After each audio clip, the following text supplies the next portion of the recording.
Hello and welcome to my brand new podcast. I'm Nicky Raby and I'm thrilled that you're joining us. I do lots of things. I'm an actor, coach, writer, speaker and a mum. And in my coaching work, I work with creatives, personal brands, freelancers and small businesses. In this podcast, I want to talk about success, but not in the traditional sense. I want to bring you conversations that discuss success, what it means, and how there are many different versions. We're going to be talking about business, branding, becoming visible, saying no, saying yes, and how you can create a thriving portfolio career doing more of what you love and less of what you don't.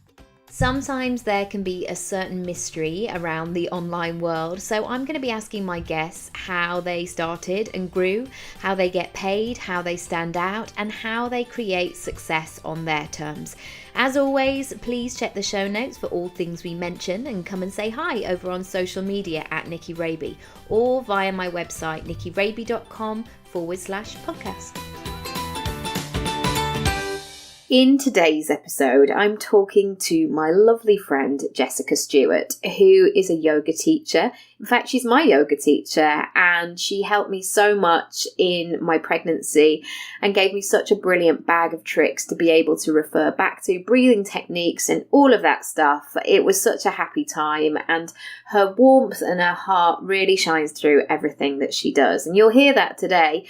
But also she wants to talk about herself as an entrepreneur, of being in a service-based industry, how she manages that. Also, she became a parent and then a single parent very early on in her life and in her career, and how she's navigated that and how she's really gone to the top of her game, how she manages family and life and boundaries and all of that good stuff. So I know that you'll get loads from it. Even if you've never been into yoga, even if it's just not your thing, I know that you're going to learn so much from Jess. Also, if you want to join us in the Facebook group, come on over.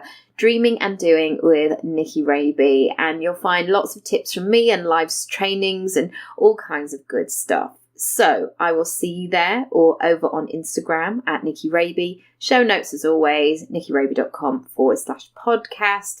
And here's Jess. Hope you enjoy.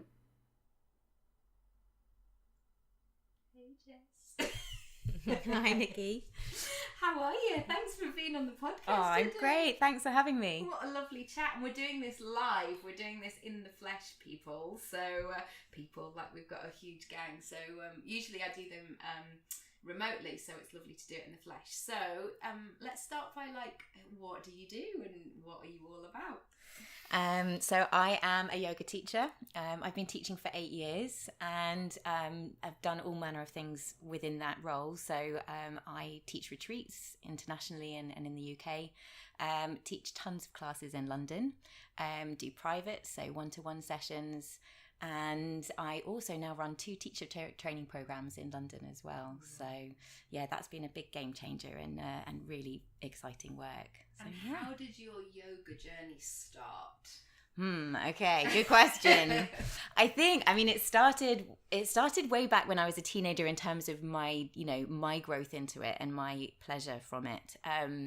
It kind of picked me up from the gnarly bowels of teenage horror. I got past a few yoga books actually and kind of mindfulness books when I was 14, and so I which is a kind of a continuous theme, is that I start out with the geeky stuff by reading tons of books and researching stuff, and then I make it a kind of physical practice. So yeah, as a teenager, I got really into reading all the mindfulness books by Jon Kabat-Zinn, and then some of the kind of far out wacky yoga texts as well, and these stories about these yogis that and their journeys through yoga. So I developed a really keen interest on it and found it incredibly helpful to carry me through the kind of peaks and troughs of teenage years and then through into university as well.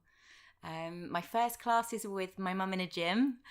We did Pilates and yoga, and it was the matching clean shorts. Yeah. With those awful thongs that would go over the top. Those Oh proper God, my 90s. mum had one of those. Oh, Yeah, she did. She was a proper sassy Jane Fonda. So I think I was wearing distinctly baggy t-shirts as that kind of 90s retro cool, and a lot of eyeliner, hair scraped back with the two bits down the side of the face. So started doing yoga in a gym class with lots of other kind of mums. And I guess I didn't draw the link between the books that I was reading that I was finding really helpful mentally and emotionally to kind of, find a sense of purpose and balance. And then I'll go to these kind of, body related fitness kind of classes, which were called yoga or Pilates or whatever. So in my mind, they were two separate things. Throughout university, I loved it more and more and more, and I again used it to carry me through, the turbulent aspects of that, and also to balance the kind of party animal side of university as well. Yeah. So that became more of a love then, and then it was really after university.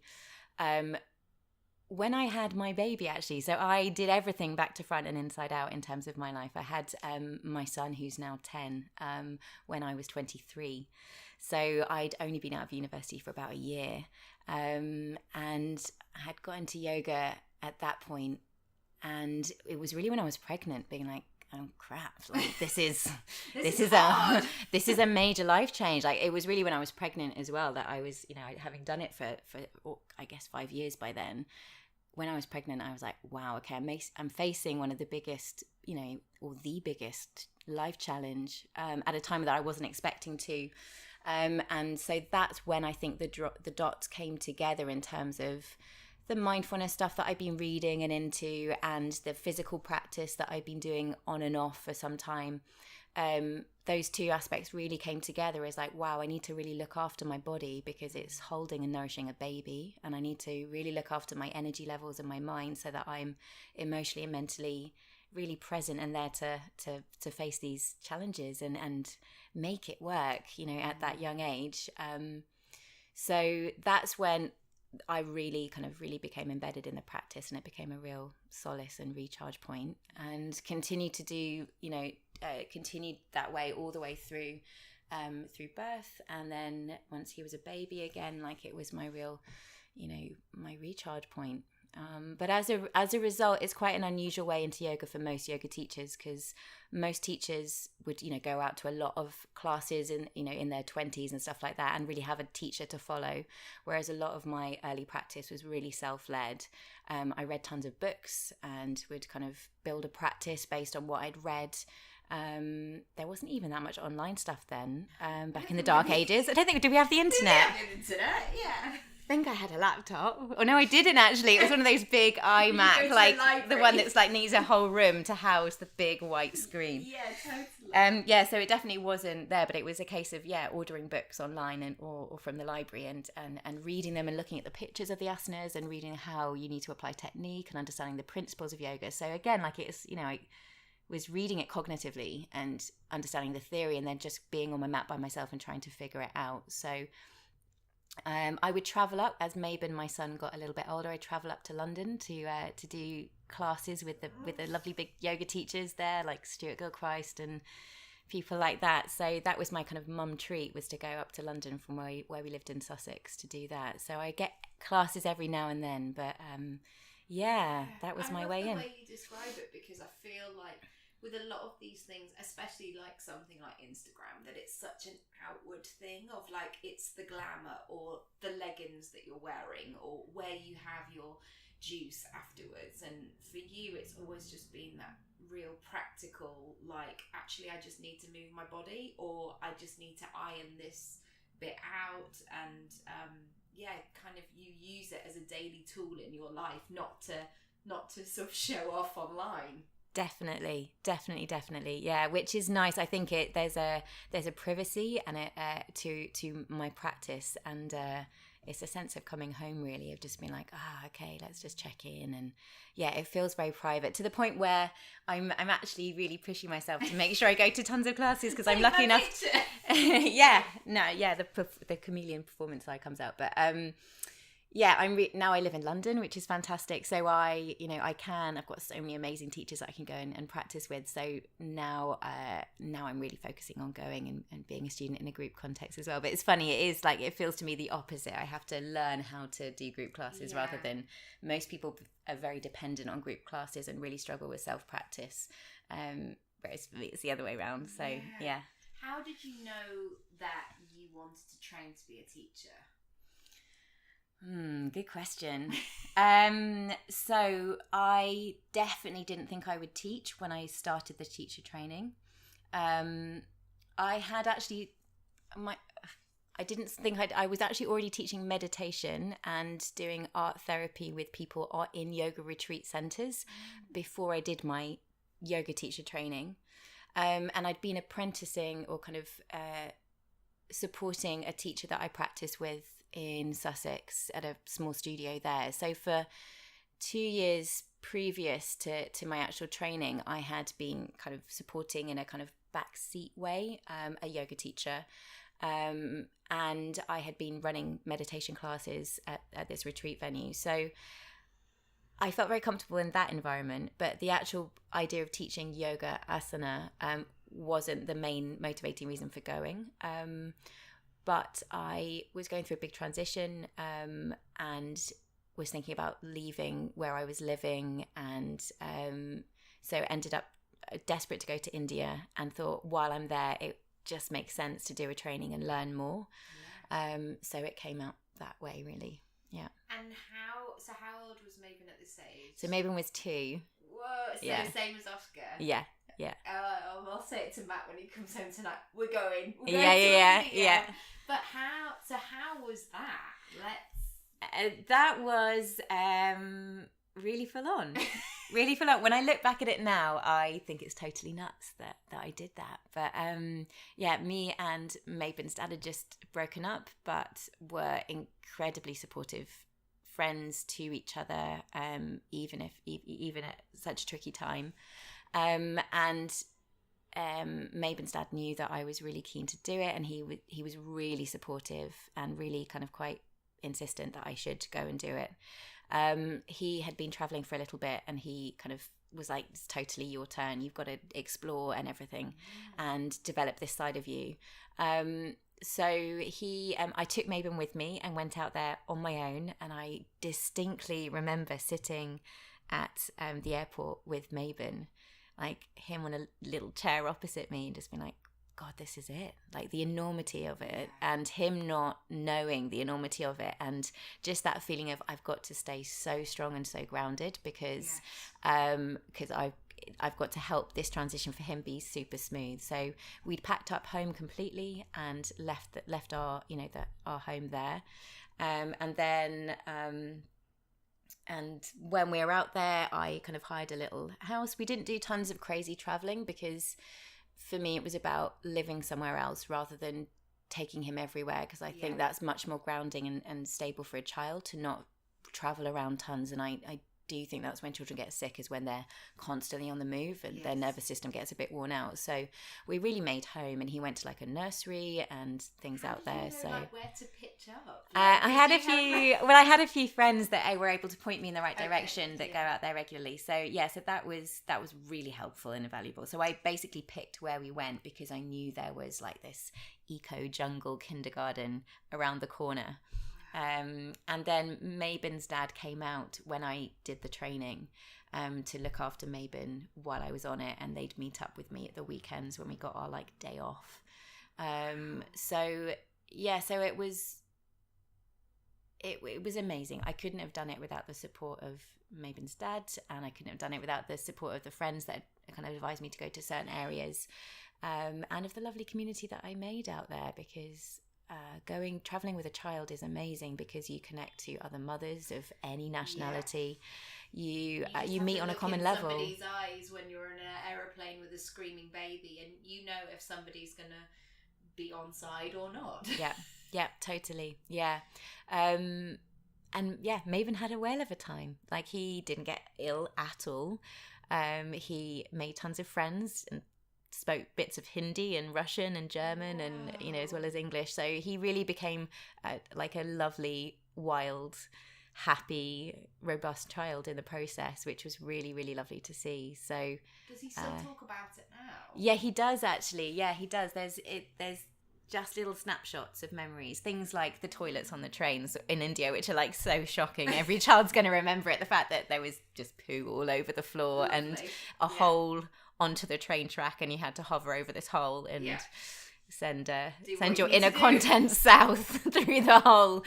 So yeah, so things like that have stayed in his mind, and things the like culture. the music, the music and the people on the street that would come up and talk. And he was like a bright blonde boy, so everyone wanted to touch his hair and his face. So he remembers that feeling of like being mauled and slash worshipped. And he remembers the bus journeys where they play Hindi music like a full blast, and there was like lots of flashing disco lights inside the buses, and you'd end up with like an old lady sitting on your lap, or chickens on the side of you, and like it's so colourful and vibrant. It's just so exciting. It's such an amazing... It is not Crouch End, North London. No, it's not. Don't look at anyone on the underground. Talk to me. Oh my goodness. Keep your personal space. Exactly. Yeah, no, it's the opposite. So I really love that. And you can kind of see it. Remember when we came back, it was totally in his drawings, like the artwork that he'd do. You'd see like, little images or the colours or the patterns of India coming through, or like the funny stories that he'd make up.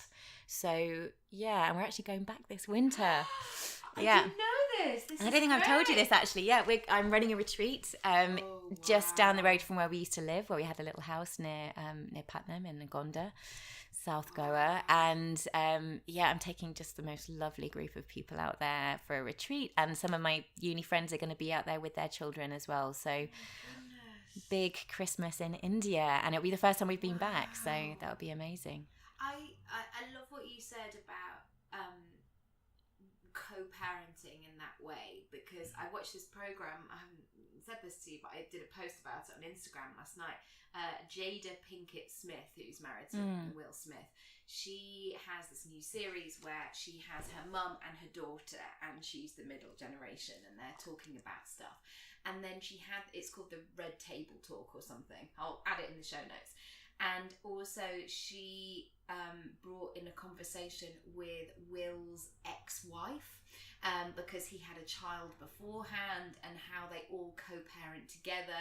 And it's a very frank conversation, because they're saying, that time where you first came round to my house and, you disrespected me, or you said the wrong thing, or you tried to make everything right. And I think it's really interesting when we go through transitions, especially with parenting or relationships, and we're really just growing as adults and figuring it out as we go. And I love hearing stories, especially online, of different kinds of families and setups and moving around, because I don't think there is just one way to do everything. There's so many variables to how you want to parent, how you want to run your business, and how you want to live your life, really.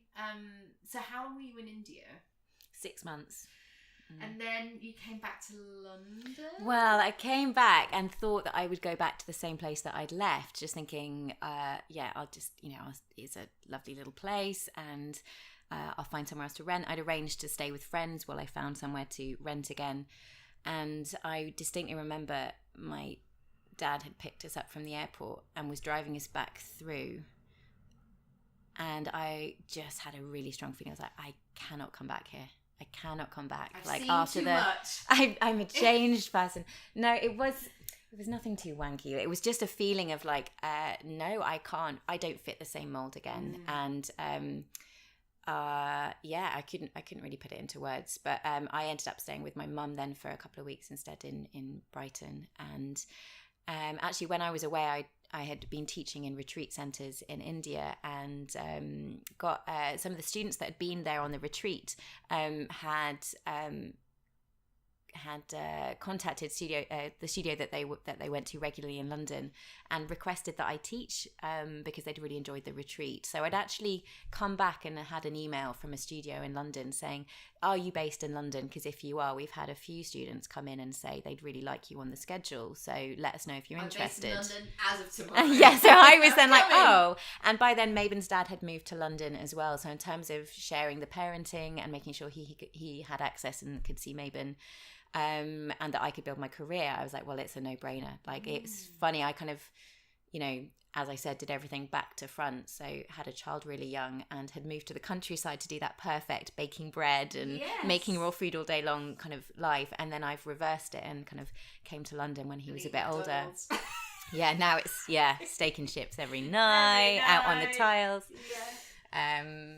So that's what we did. And so how did you because so not only were you reinventing yourself as a mum, like living in a busy city and all of that, but also starting your career and being something separate from being a domesticated mum, I guess. How was that transition? A really rude awakening. Like that was a really, really tough time for sure. There's on every single level actually. So there's a distinct difference to the yoga scene in London compared to where I had been in Sussex. It's much more gentle. There were poses that everyone was doing in London that I just had never done, because it's a much more stable, grounded, more kind of meditation based practice in the area that I was. So it was a sudden shock to my system in terms of, wow, I need to really step up to change my practice and change my teaching. The pace of London is obviously hugely quicker. I had to try and find ways very, very quickly on my feet to have Mabon for schooling and childcare, as well as trying to put my antennae outwards and get jobs and land my first few jobs in London. And that's super tricky. There are zillions of yoga teachers in London. They're all great. A lot of them are very, very available for standing in for cover. Yeah. And I had to try and be as available as possible and be as excellent as they were, whilst managing a child pretty much on my own, and taking him to he was in a new kindergarten, he was going to new childcare people, and I'd been a very hands-on kind of full-time mum until that point. So it was a harsh year for sure. Yeah. What really helped you through that process? Wine. What helped me through that process?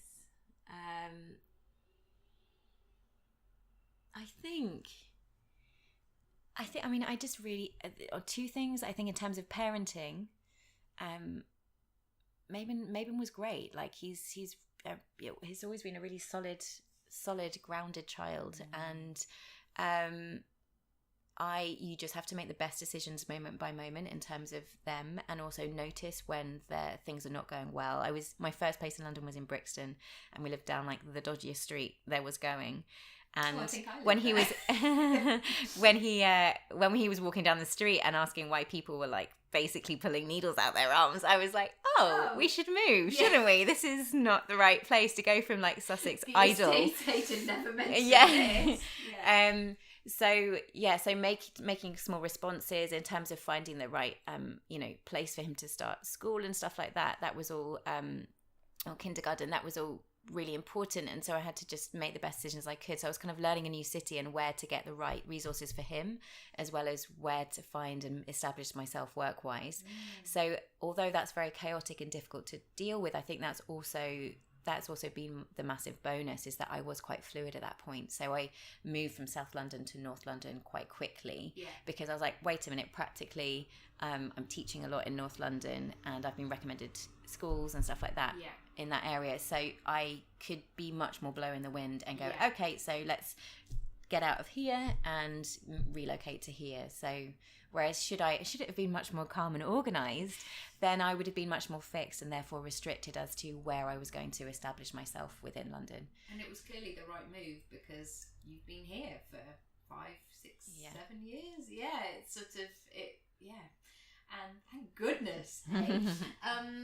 And how was that sort of suddenly going from being the student, from being quiet at home to teaching? And we have lots of conversations about that, about holding space for people and helping people with what they're bringing to the table, and also guiding them, but allowing, I guess, holding space for people. How do you create those boundaries for yourself?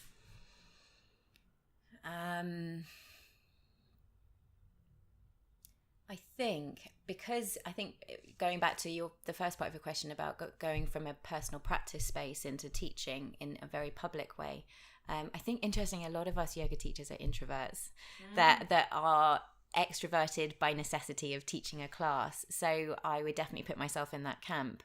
I think the bonus of being slightly more introverted in my practice is that I have a greater subtlety and a real sense of how things feel. So I can very easily turn my awareness inwards and feel really, really small, delicate sensations in the body and the mind that I think will be really useful to students, because with that greater sensitivity, that's when the crazies in the mind begin to slow down a little bit and you become more sensitive and less reactive to yourself as well as your body and your practice. So I think the quietness of self-practice is a really beautiful and a very necessary tool for teaching in a very public, out there way.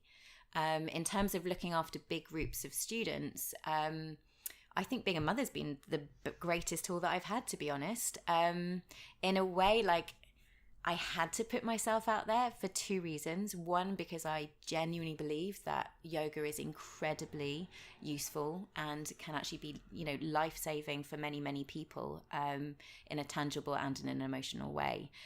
So that passion and that complete belief that it's a hugely beneficial tool to help people feel like they can cope with life, to connect to what makes them shine, connect them back to a sense of being grounded and balanced and even and more passionate and more full of energy and more able to give to the people around them professionally and in their families and relationships. So it was the best thing that I did throughout my pregnancy. It was the thing that just kept everything, all the way, almost all throughout the birth as well, because I didn't have the birth that I sort of thought that I was going to have. But having those tools and those subtleties that you said, it just helped me go with the flow much more, because I felt like I had that toolkit of like, yes, okay, this is a bit wild and this is not how we anticipated, but I'm all right.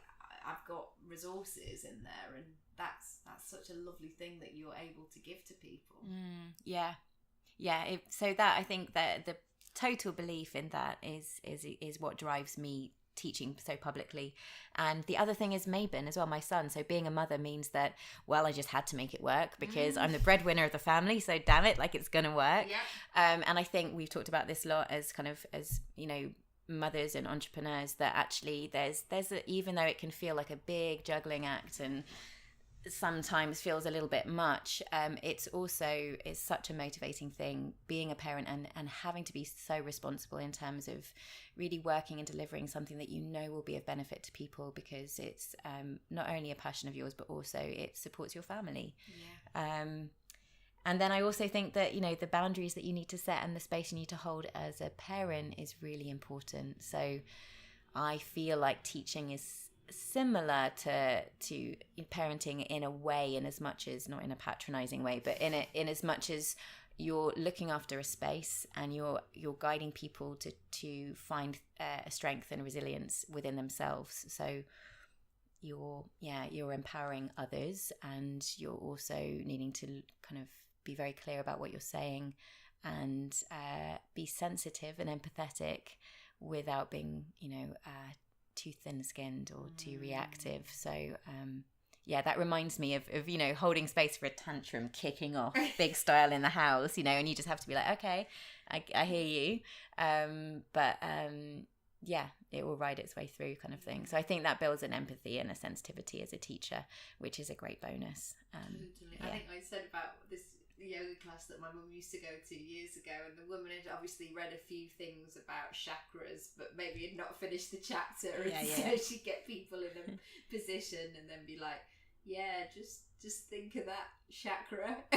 She just didn't know what it meant. Yeah. The content. That's it. I know, and I think that's where if you are a parent and a business owner or a kind of a self-employed person, then it's such a great bonus, because you've really been through the rinser. Like, there's no way that you can not be authentic, because if you're, especially like both of us, in the industry where we're looking to support and help people and elevate them and motivate, then not coming in with tons of wishy-washy, airy-fairy, I just have to glide around and smile at people and say namaste. And if you actually are juggling quite a lot of stuff behind the scenes and you've got proper responsibilities, and that every day brings challenges as well as great stuff, then I think there's an authenticity and empathy that goes both ways then with your students. Yes. So I hope that is what comes through in the classes. Definitely. What would you say to your teenage self now, looking back at, sort of at that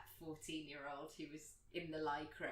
Like, what have you learned along the way? What have been your greatest lessons? Even a couple of them. Greatest lessons, I think leaps of faith, definitely, in terms of the big steps, the leap of faith, in my early 20s, that I was going to be okay if I had this baby and still could develop a career. The huge leap of faith of going to India and risking taking a young child with me, which, absolutely went through the rinse with that in terms of how responsible a decision that was. And I had nothing to come back to. I don't know if I'd definitely set it up the same way again. I'd be much more conservative now, I think, with some aspects of that decision. But I wouldn't be where I was if I hadn't have done these quite bold, radical, things. So I would definitely say, keep trusting those big, wild decisions, because there's a lot of heart and intuition behind those as well.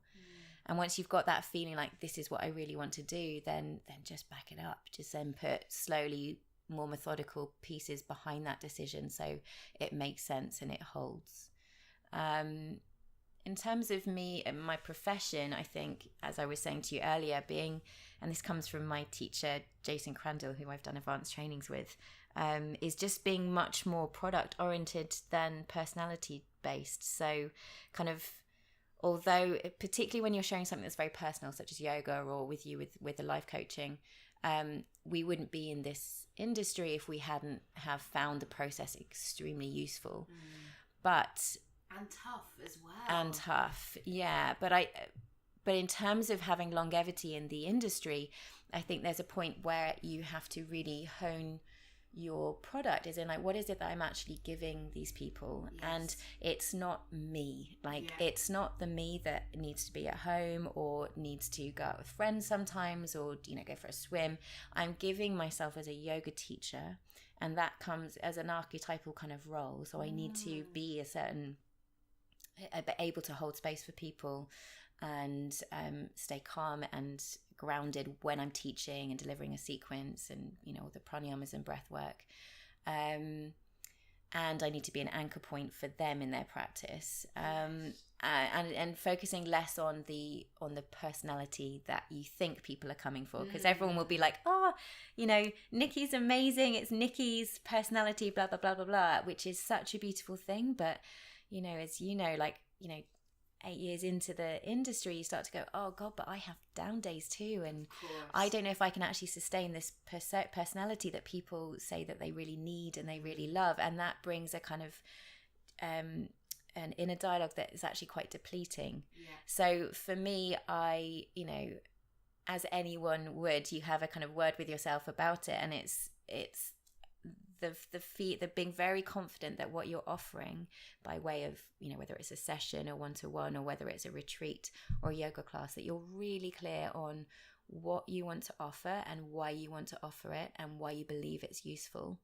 And you're less there with charisma and the personality and the needing to charm people and the needing to be liked, because that's such a rabbit warren, because even though it feels euphoric and amazing when someone does feel very, gives you tons of compliments and really is incredibly grateful for you being you, I think there is a downside to that as well. If you feel like, wow, actually today I'm 7 classes in, I am not as shiny and glossy as I was at 6:30 this morning. So like, then you feel bad about it. Whereas if you're just focusing on actually, no, I believe in yoga. It's not about me and my personality. Leaving that ego at the door. Leaving the ego at the door and actually letting the yoga come through. And I think for me, that's been a massive game changer in terms of being able to last this profession out, because it's really common that teachers get burnout in the industry from that need to be so super shiny and sparkly and amazing all the time. And it's, we're humans. So. And it's very, like, if you're doing something creative or physical or something that is very giving, that sense of, one thing I've realised with my timetable is that I have to have windows of time out or quiet or just to recharge. Or it's for me, if I'm doing the work that I'm supposed to do, whether that be acting or coaching or speaking or whatever, I can't. More is not more. I have to have that sort of light and shade within my week of like as we're talking today, I've got like a vest top and joggers on, and like it's very chilled, it's very home and all the rest of it. I know that I've got clients for the rest of the week, so I will have my blow dry and my game face on and like be there to serve and all the rest of it, but I can't do that all the time. And but nobody's going to tell you that, because if people love it, they're going to go, come on, give us more. And it's addictive as a teacher. You want to be able to give that. Like it's an amazing feeling to know that you're helping people. And so you have to be really self-disciplined to actually, do the behind the scenes work in terms of, no, today's a quiet day and I'm, putting the fuel back in the tank and making sure that I know who I am outside of my teacher role as well. So I don't become just totally dependent on that presence or that role that I play. So and that's exactly what yoga teaches, is about balance and kind of humility as well. So you don't get fixated on any particular role that you play. Yeah, and just playing you don't want to play the part of the Instagram yoga person who is just I mean, I never want to play that part. I always feel like such an idiot posting anything, but it's kind of it's a necessary thing to an extent to keep communicating with the students. But I think a lot of us do feel goons. Totally. I've got one final question, which is, where would you like to be in 5 years' time? Oh, good question. In 5 years' time, I would like to, do you know what? I'd really love to be doing what I'm doing now. I really would. I feel incredibly lucky to do this and to be where I am in my work as well. I hope that I'm still teaching teacher trainings. That for me is really the pinnacle of my career. Like, I couldn't be happier than working with students that are passionate about yoga and dedicated to learning and willing to go through this, quite a strong process of studying, practicing a huge amount and developing themselves and thinking about those limiting beliefs. Getting tons of that. Who am I to do this? Yeah, hugely. So that for me is the pinnacle. I also still really want to always teach. So for me, it's a real, every class really is a joy. Sometimes it feels a struggle going into teach because I'm knackered, but it's such a pleasure teaching. So I will always want to teach, maybe not as much because I do have to work myself, silly hours at the moment. But hopefully still teaching. And I've got a few other projects that I might like to bring out over the next few years, such as, maybe writing stuff. And hopefully getting some yoga classes online, kind of in honor of the fact that I was that mum at home, unable to get out to classes. It totally makes sense. Even though there's tons out there now, I just feel like, well, it would kind of make sense for me to have some kind of offering or contribution for students that are not able to get out to the class.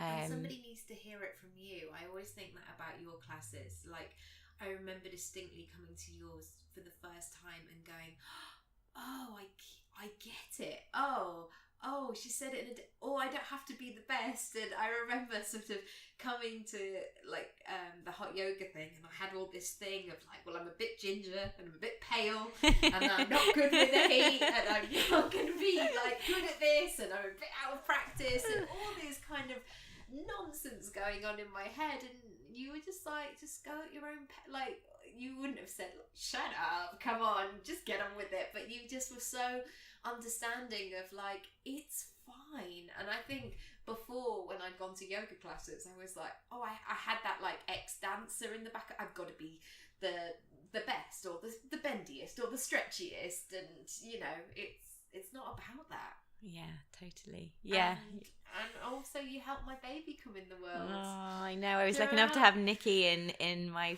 first group of pregnancy classes, actually. Yeah.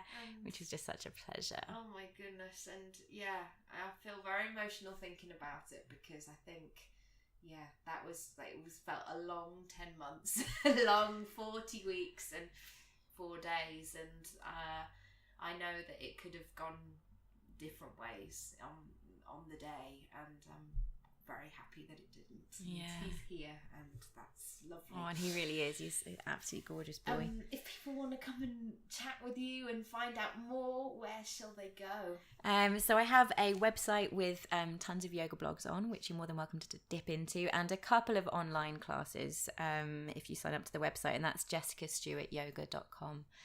I on Instagram at JessYogaRadiance. And I teach in several studios across London, so Yoga Centric and Centric 3 Tribes, Tri Yoga in Shoreditch, Camden and Soho, and then a yoga loft in Queen's Park as well. So yeah, I'd really lovely come and say hi if you've listened to this and you come to class. I'd really love to say hi to you. And Jess is really she's an amazing teacher. You're gonna be lying down at the end going, I just don't want to leave, I'm gonna stay here. It's so nice. Nicky. I remember a new dad actually coming to one of the classes once, and I think he was just there for the sleep. I remember catching your eye and going, okay, he's still lying down. I don't think it's because he's struggling. And there's sometimes a few distinct snores, which are hilarious. This is my favourite moment in yoga. You can bring all your noises with you. It makes my day very entertaining. The competitive sweaters you like to drip on your mat. You're like, dude, what are you doing? Thank you. Pleasure. Oh, thanks so much, Nicky. I adore you. All right. Lots of love. Bye. Thank you so much for listening. I hope you enjoyed it, and I would love to hear what you thought of the episode and share any takeaways with me. Come and find me across social media at Nicky Raby, or you can visit the podcast page, nickyraby.com/podcast.